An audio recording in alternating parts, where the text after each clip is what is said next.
All right. Thank you guys all for being here and for listening to this talk. I'll give a quick introduction of myself and of Pinata.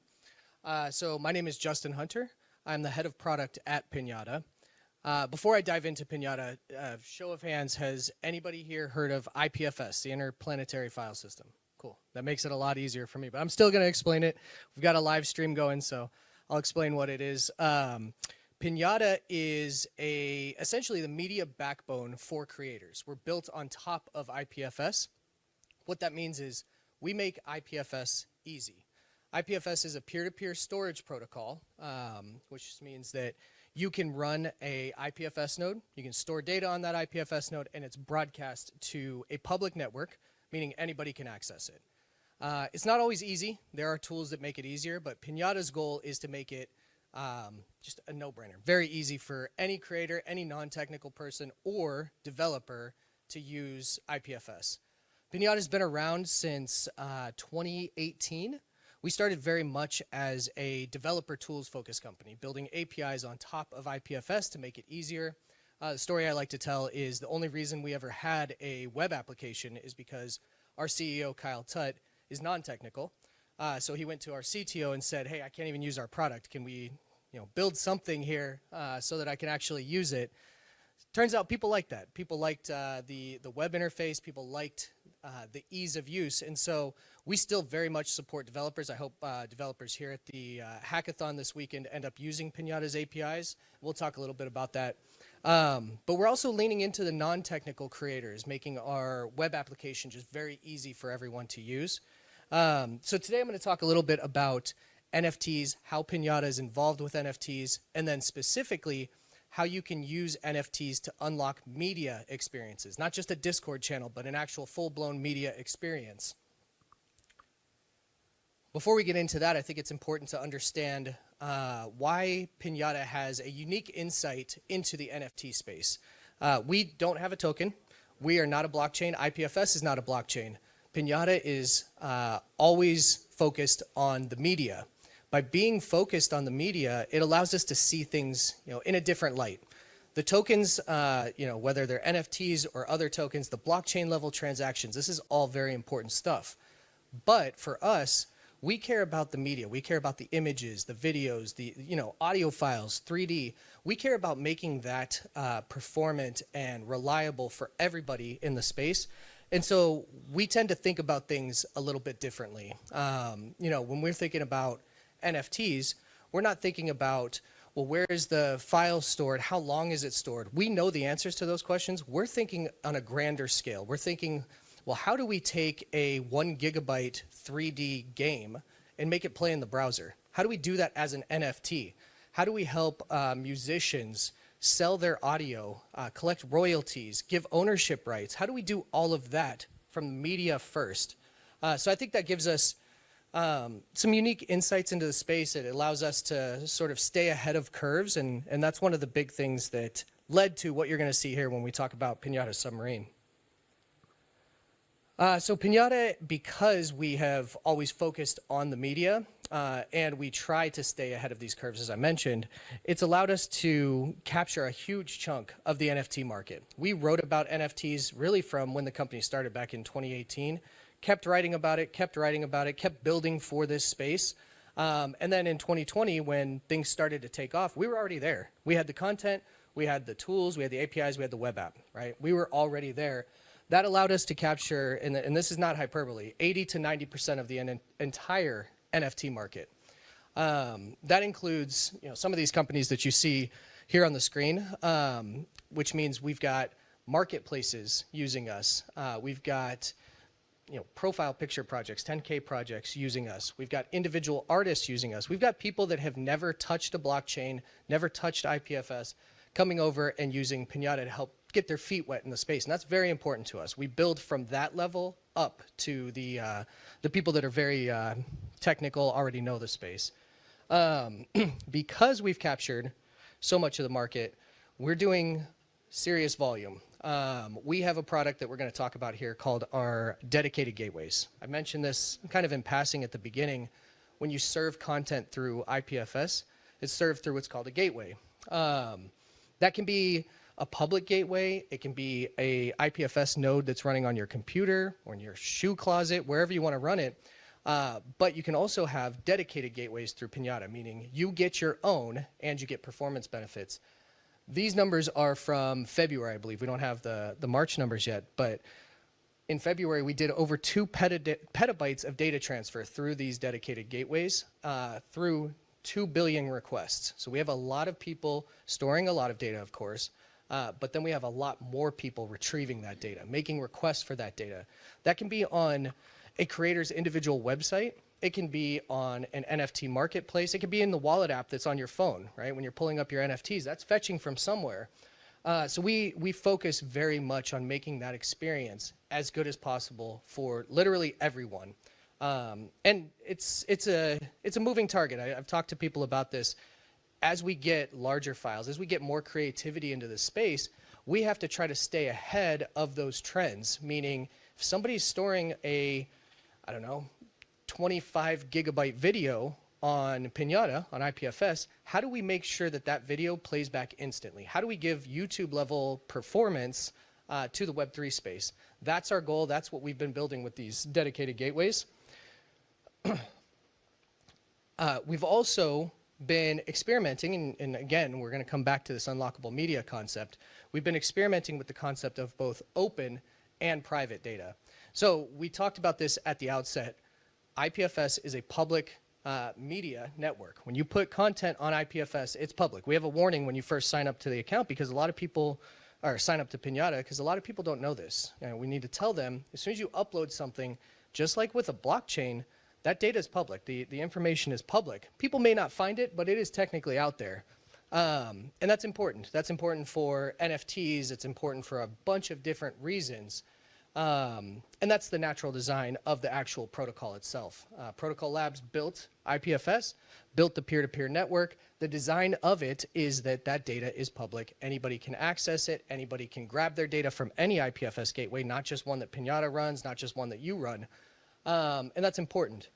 But we also think it's important for private data. If you've ever, if any of you are, in sales, talking to businesses, big brands, and you tell them that their data is going to be public, they're going to walk out of the room. It doesn't matter how much encryption you say you're going to throw on there. If that encrypted file is public, they're going to walk out of the room. So we started thinking about this, and not actually, and I'm going to talk about this here in a second, we didn't start thinking about this from the perspective of these big brands. We knew that was a problem. We knew that was always going to be a problem. But we wanted to solve private media for individual creators. And I'll get to that in a second. I want to first talk about how we solve this problem. We wanted to keep as many of the properties that people like about IPFS as possible. Obviously, we can't keep the public data part of it, right? If you want to have private files, it inherently cannot be public. But we did want to keep things like the content identifier. So for those of you that understand IPFS, when you store a file on IPFS, it's immutable. That means you cannot change that file. You get a content identifier. That's how you reference a file. It's a hash. That means if you store a cat photo and you later want to change that to a dog photo, well, the content identifier is going to be different. Everybody that you've shared that link with is going to know that you've changed that file. That's a big difference from something like Amazon S3, right? On S3, all I have to do is take that cat photo, replace it with a dog photo, but keep the same file name. The link still is the same. It still loads. Nobody knows that I've changed the data unless they're paying attention. That's a very important property. We wanted to keep that while making sure to provide private data. Turns out the way you do this is with a private IPFS node. You don't have to expose to the broad public network all of this content. You don't have to broadcast the content from your IPFS node. You all could go and run an IPFS node and keep the data private. The trick, though, was making sure that when somebody wanted to access that data, or when the creator, we'll say, wanted to give access to the data, to the file, that they could do that easily, right? Because this is not just a safe deposit box. This isn't something you go and store and nobody ever accesses it. We want it to be private data that is accessed, but only under specific conditions, right? And so we're always thinking about creators as we build these things. This private data concept came from creators. It obviously applies to big businesses that want their data to remain private as well, but it came from creators the speed and performance of these dedicated IPFS gateways that we built, the caching layer that makes things load instantly, regardless of file size, video streaming, image optimizations. These are all things that we built into our dedicated gateways for our customers because of creators. I keep this slide and I talk about this slide because I see this narrative, and to be honest, we've played into the narrative a little bit in the past, but I see this narrative where people say, if you have an IPFS link tied to your NFTs, you need to make sure that it's not a URL to a specific IPFS gateway. And the logic makes sense behind that. The logic goes like this. People say, if that gateway URL goes away, people can no longer load that content. But that's not true. That's not how IPFS works. This is for the public media, of course. If I go and I say, I'm going to have a custom dedicated gateway, justinhunter.com/IPFS / whatever the content identifier is, right? I'm going to put that into a smart contract for my NFT. If that gateway goes away, that doesn't mean the content went away. That doesn't mean that the content can't be loaded. All it means is you take that content identifier and you load it through whatever gateway you want.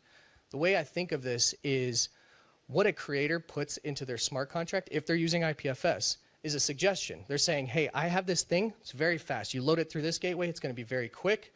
You don't have to, though. It's a suggestion. You can load it through wherever you want. That's the beauty of IPFS. So again, this goes back to, we're thinking about the creators. We want to bring them into Web3. We want to make sure that they can have the best possible experience, both for themselves, but for the people that consume their creations, right? So that leads us to what we're talking about today, which is called Pinata Submarine. This is taking that private data concept, and we call it Submarine. I'm not going to give you the reason our CEO calls it Submarine, something about US patent law from back in the day. I'm going to give you my reason that we call it Submarine. We called it this because a submarine, I mean, it's a cool name, first of all, but second, it's yellow, which is great. But also a submarine, it lives beneath the surface, right? And it only reveals itself when it wants to.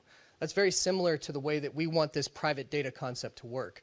Creators can go and store that media, and I'll give you some examples of how this is used, but creators can store that data, the media, they keep it private until they're ready to reveal it to whoever they want to. It could be to the entire public, or it can be to an individual. So that's kind of how we came up with the naming behind this. So when we say, you know, we want a creator to submarine a file, all we're saying is we want them to take that file, store it on a private IPFS node, and then they can choose when that file becomes visible to people. So why does this exist? We've been talking about this a little bit. I'm going to keep hammering it home. It exists because creators needed it. Creators wanted it. When we go out and build anything, we don't just build it because we want to. We build it because we've talked to people. Not just on Twitter. We don't just listen to tweets, right? That's an echo chamber. We go out and we actually talk to people. So from, I believe, middle of 2020 through all of 2021, when we released this, I think we released Submarine towards the end of 2021. That entire time, we were talking to customers. We were talking to prospective customers. We were talking to people that have never heard of an NFT before, to artists. And these are real quotes from these conversations, from these interviews. These creators almost universally were confused by the fact that whenever they go and they sell an NFT, the owner of that NFT gets access to the token, gets the content, but so does the rest of the world, right? This is where the right-click save meme came from. And there's been some ways that creators have tried to get around this. There's OpenSea, Rarible, a lot of these marketplaces, they have an unlockable content feature. As we were talking to these creators, we saw that the way that they would use that feature is they'd create an NFT. They would have a low-res version of like a thumbnail image, right, of the NFT. And then they would put in the unlockable content field, they would put something like a Dropbox link or, you know, or a Google Drive link. Really bad experience, first of all, for the person that's buying that NFT, getting a Google Drive link. I don't know if you've ever gotten a Google Drive or a Dropbox link. It's terrible. It's a very terrible experience. But also it's not provable. It defeats the purpose of some of the properties of NFTs, right? There's nothing provable about that Dropbox link, that's the thing it should have been. It can be changed. There's all kinds of flaws in that. So we talked to these creators and we were like, how can we solve this? And it led to Pinata Submarine, as I've mentioned. So customers can still use that unlockable media field within marketplaces if they want. Now, though, they can use a private IPFS node, put that dedicated gateway URL in there, and that's got a content identifier. They could go even so far, and our CEO proved this out while we were having these interviews. He wrote a blog post and actually launched an NFT, and he said, hey, here is the content identifier for the file that you're going to get whenever you buy this NFT. I'm not going to tell you what that file is, but I'm going to tell you that it's provable. Here's the content identifier. When you buy it, you get the file, and you can verify that that file is or matches that content identifier.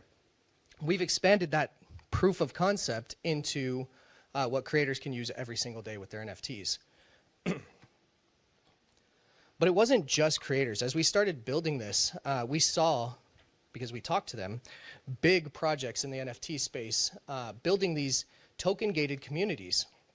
And they weren't just trying to, they use Discord channels because that's all they had access to. They would lock a Discord channel behind ownership of an NFT, and then they would post, exclusive content to that Discord channel. But guess what? That exclusive content, guess where it was hosted? Dropbox, Google Drive, all of these same places that people said they want to avoid. So we wanted to expand that with Pinata Submarine. We wanted to say, instead of just locking a Discord channel, why don't you lock the actual media? Why don't you say, hey, Bored Ape Yacht Club token holders, if you want access to this game that we're building, you just prove that you own the token, you get access to the game. You don't need to deal with any of these Discord channels. You don't need to deal with a Dropbox link or a Google Drive link. And so we saw this trend, and it's only increased since we saw this. This led to us thinking a little bit more deeply about Pinata Submarine, how Pinata Submarine would function. And it led to our API, of course, because Pinata loves developers. I told you at the beginning that Pinata is a very developer-focused company that is now leaning into non-technical creator tools. But we have an API that we created for Pinata Submarine. This API allows you to go and upload content directly to your private IPFS node. It allows you to do things like list that content and say, okay, I have, for example, a folder of 10,000 images as part of my Bored Ape Yacht Club project. I want to give access to just one of those files. You can list that. You can generate an access token. And whatever logic you want to apply to generating that access token is totally fine. We say, do whatever you want. Get creative with it. And people did. People were creative. Developers are a creative breed, but a lot of time they need to be encouraged. They need to see examples of other things in the wild so that they know what's possible. And that's something we were seeing with Pinata Submarine. We saw some developers using it, some getting a little bit confused on how it could be used. And so we went back to these interviews that we were having. We went back to the non-technical creators and we said, well, how would they use this? How would a non-technical creator use Pinata Submarine without using the unlockable media feature of a marketplace? If they wanted to do this themselves, how would they go about that? And that led us to building at ETH Denver, actually. We used that time, went to ETH Denver, participated in the hackathon to build what's called submarine.me. This was a proof of concept that has really expanded into a full-blown product extension of Pinata. This can be used, and I'm going to tell you what it does, but this can be used by non-technical creators or by developers. If you, as a developer, are sitting there thinking, well, I could go and I could write all this code to unlock media, or I could just generate a link, you might want to do that. You might want to just generate a link using submarine.me. But the concept is this. A customer goes to submarine.me, they log in with their Pinata account, they upload the file, they submarine the file that they want to keep private, and now they get to choose, how is somebody going to unlock this file? What blockchain are they going to use? And we support Avalanche, we support Ethereum, we support Solana, both mainnets and testnets. What blockchain are they going to use? What is the contract address of the NFT in question? So if it's a collection and you're saying, you know what, I want anybody that owns any NFT in this collection to access the file, that's fine. But they could also drill down further and say, I only want Jonathan's doodle. I only want Jonathan's doodle to access this file. So he has to prove that he owns the specific NFT to get access to the file. So it's as broad or as narrow as creators want. Once they've done that, it generates it generates a link that can be shared anywhere. This link looks just like this page. You can provide a thumbnail image, a title, description, give it some information so people know what they're getting if they can prove that they own the token. And then it can be shared on Twitter, on Discord, on Telegram. It can be shared anywhere safely because the person that's going to be trying to access that media still has to prove that they own the NFT in question. And this is powerful. This is really huge for non-technical creators and, as I mentioned, developers too, as well. We've seen already in the time since we've launched this, NFT projects, individual artists using this to provide exclusive media. There's audio files being shared through this. There's video files being shared through this. Pretty soon, we're going to have full-blown games being served through this. And all it is at the end of the day is proof of what was already possible with the API. So again, this goes back to developers. Developers have now seen this out in the wild. They've seen what they can do, what they can't do. They've seen examples. And now we're getting messages from developers saying, oh, hey, where's the API documentation? This is great. I'd love it if there was an API that supported this. And that just proves the idea that developers are very creative. They just sometimes need to be nudged. They need to see that it's possible. So it's possible. I hope that some of you at the hackathon this weekend will use this functionality. And I hope some of you might use submarine.me, but the API is there for you to go and lock this content, choose how it's going to be unlocked. Honestly, the API, if you go through the API, you can actually choose non-NFT ways of unlocking content, right? You can say, I want somebody to prove with their phone's geolocation that they are at the Avalanche Summit, right? Like, give me the coordinates. If you're here, you've unlocked the media. There's so many creative things that can happen with Pinata Submarine. We, of course, see the vast majority of use cases being unlocked with NFTs, but anything can happen. So I want to make sure I leave time for questions about this. Hopefully there are questions. I'm happy to answer them, both about Submarine and Pinata in general and IPFS. But I will say one of the things we want to get better at Pinata is when we are talking with developers and hackathon participants, we know that some of these features, they require payment, right? We're a traditional SaaS company living in a Web3 world. So my information's up there on Twitter at Polluter of Minds, or you can reach out through Discord, through our website. But reach out to me. I'll give you a month off of our Pinata Professional plan. It's $20 off. And that allows you to get access to the dedicated gateway, gives you access to Pinata Submarine, and a bunch of other functionalities. So all you got to do is reach out to me. I'll give it to you. And I hope you use it. I hope you build really cool stuff with this. I guess with that, we do questions? Cool. Then, yeah, I'll turn it over to anybody with questions. Could you speak to further customizability for any of the developers that need more inspiration here? For example, you know, the 10K NFT pool, fine and great, but only the first 100 or the first 500 can access. Then where would that information come from? And you mentioned you were in East Denver, so that probably. Yeah. No, that's a great one, and that's possible right now with the API. So one of the things that is hard right now is not using the Pinata APIs, but using the blockchain-specific APIs, right? Like reading the contract, getting a signature from a wallet, making sure that signature is valid, making sure there's no replay attacks on that signature, all of that stuff. We haven't totally solved that. Submarine.me actually has solved that, and we might expose some of those APIs to make it easier for developers. But to your question, that logic is just an extension of what we've already talked about with unlocking with a single token.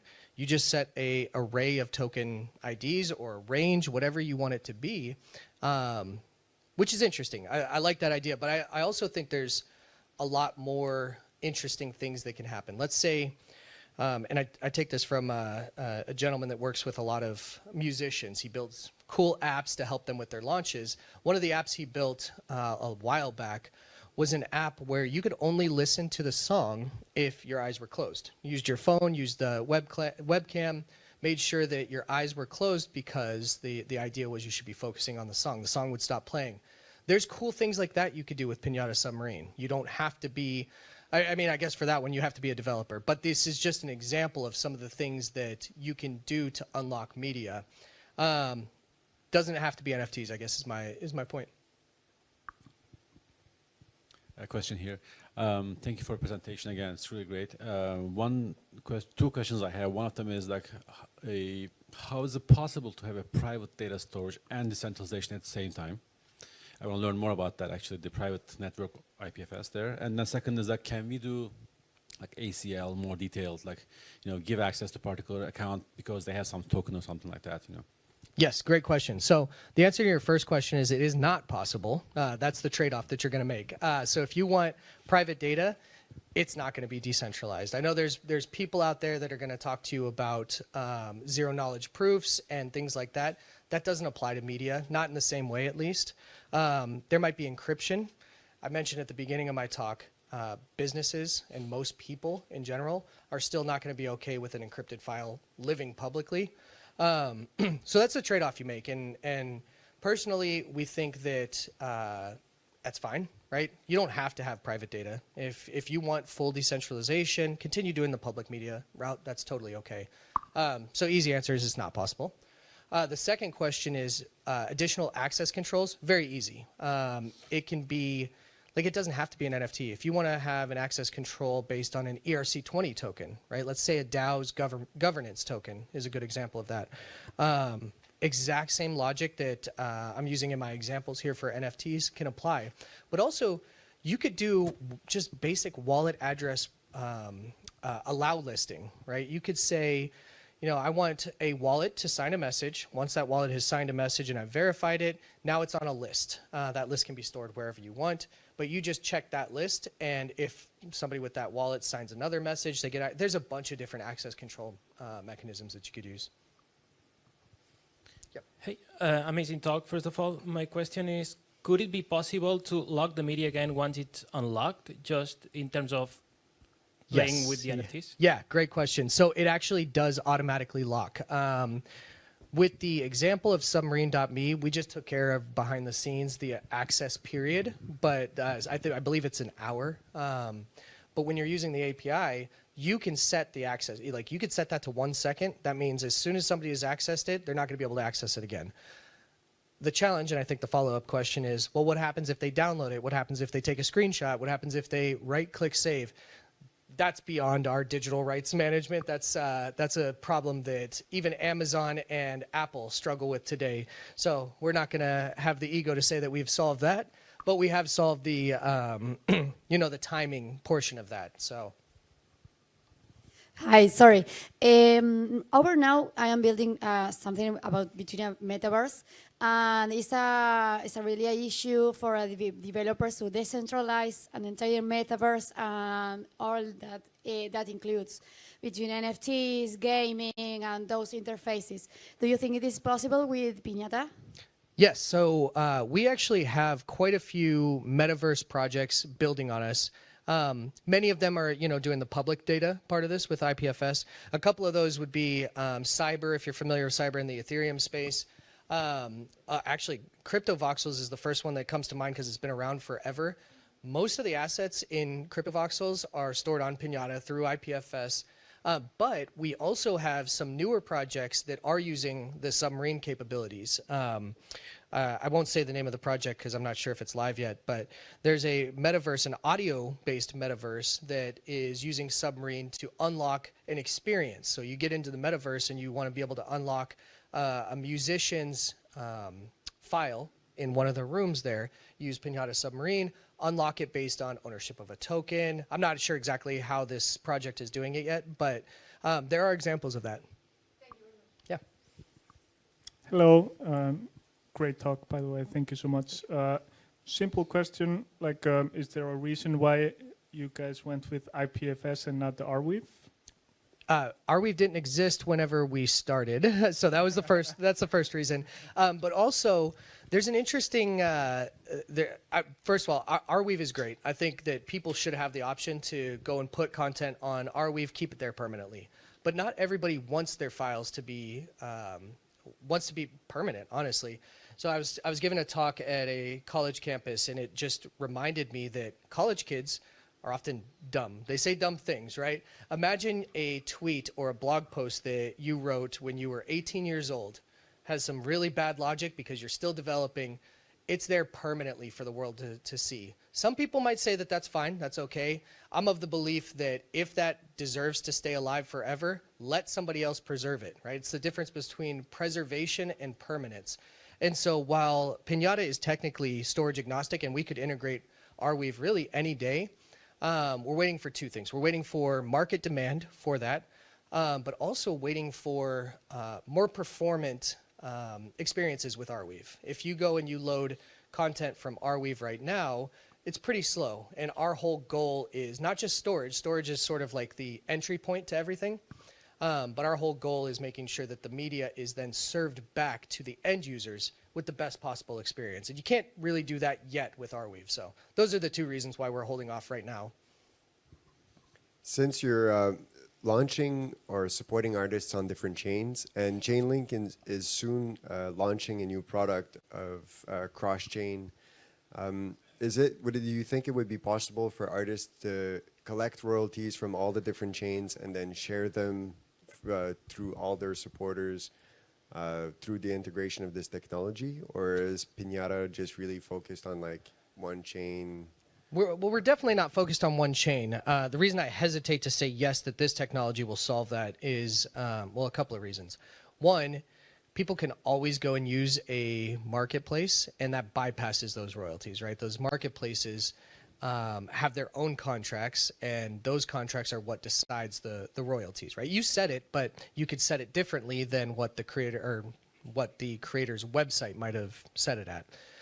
We do want to see a world where creators go and own that experience end to end, royalties being, I'm going to say the word centralized, royalties being centralized to that creator's contract. There is a, I can't remember the name of it, but I believe that a few of the NFT marketplaces participated. It's an alliance for royalties, basically, to share those royalties across different marketplaces. I think that's their realm. I don't think it's Pinata's realm to manage that, because at the end of the day, it ends up being an on-chain enforced thing, where it should be.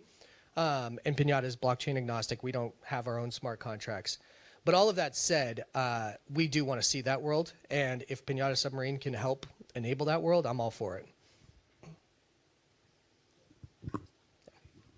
Hi.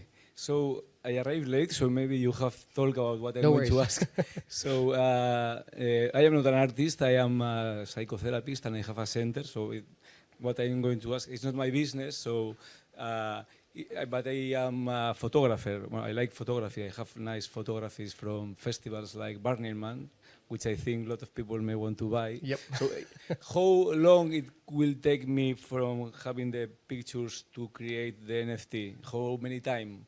I mean, between learning the platform and putting the pictures. Yeah, so that's a great question. We actually just released a blog post about this, and I have not covered this yet, so it's a good question. Yeah. Pinata doesn't mint NFTs. So we work with NFTs that have been created or are going to be created, but there are projects out there. There's a project called Ramp that is slowly expanding to multiple blockchains. I don't think they support Avalanche yet. They support Ethereum. I believe they're going to support Solana.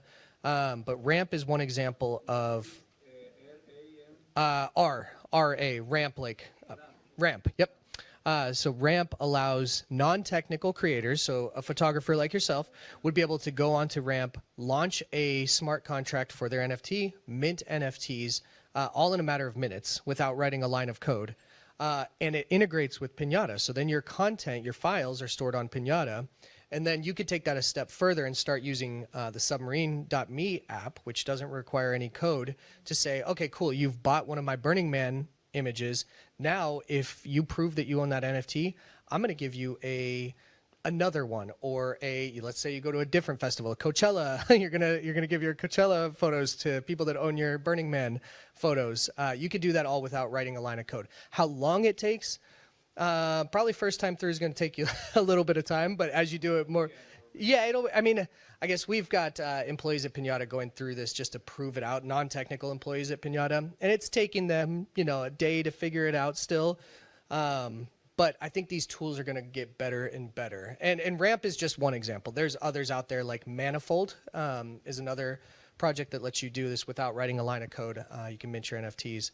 You could always, of course, just go to something like OpenSea, Rarible, probably some of the Avalanche-based NFT marketplaces, and mint an NFT there, and then go and take it a step further and use the Submarine capability to do exactly what I was talking about, unlock additional media, all without writing a line of code. All right, I guess that's it. Thank you guys very much, and please reach out for a month off of Pinata's Pro Plan.